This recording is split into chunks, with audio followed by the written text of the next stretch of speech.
Welkom bij Extra Journaal, nieuws uit Curaçao, vers van de pers.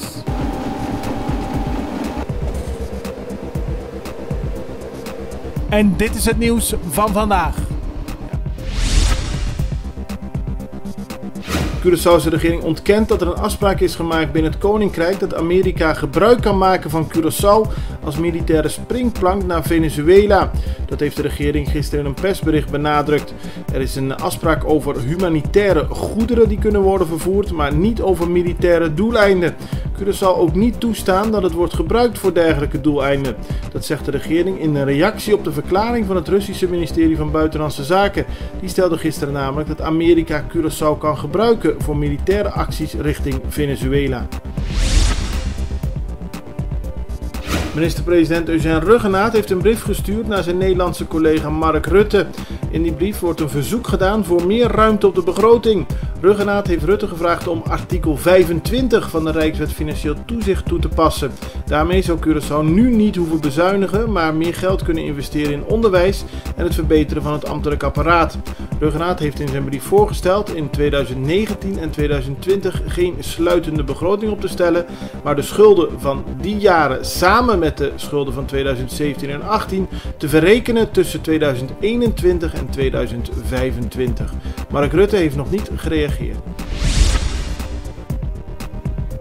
Tussen 2001 en 2017 zijn er meer dan 26.000 huizen bijgekomen op Curaçao. Dat is een verhoging van meer dan 50%.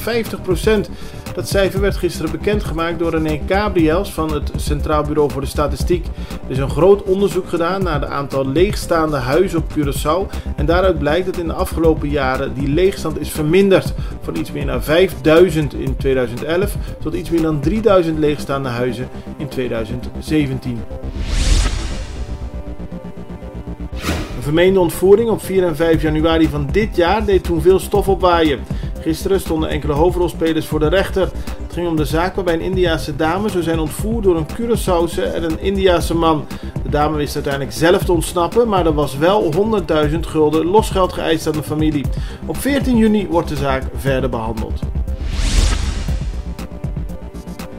Minister van Onderwijs, Wetenschap, Cultuur en Sport, mevrouw Merelin Alcala-Wallé, is heel tevreden over het bezoek dat ze onlangs bracht aan Colombia. Het doel van het bezoek was onder meer een culturele presentatie van Curaçao en daar is Curaçao heel erg goed in geslaagd, dus Alcala-Wallé.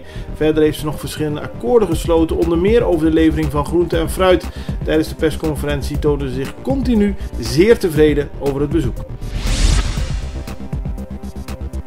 De Braziliaanse regering heeft gezegd dat de Russische militairen die onlangs naar Venezuela zijn gevlogen het land moeten verlaten als hun inzet bedoeld is om de zittende regering van president Nicolás Maduro te steunen. De Braziliaanse minister van Buitenlandse Zaken hoopt dat de Russen zich realiseren dat de maatschappelijke crisis en economische neergang in Venezuela zullen verergeren als de zittende regering ondersteund blijft worden. Volgens Brazilië zijn vrije verkiezingen de enige oplossing voor de padstelling in Venezuela. Dit was Extra Journaal met nieuws uit Curaçao in het Nederlands, elke doordeweekse dag. Tot de volgende keer.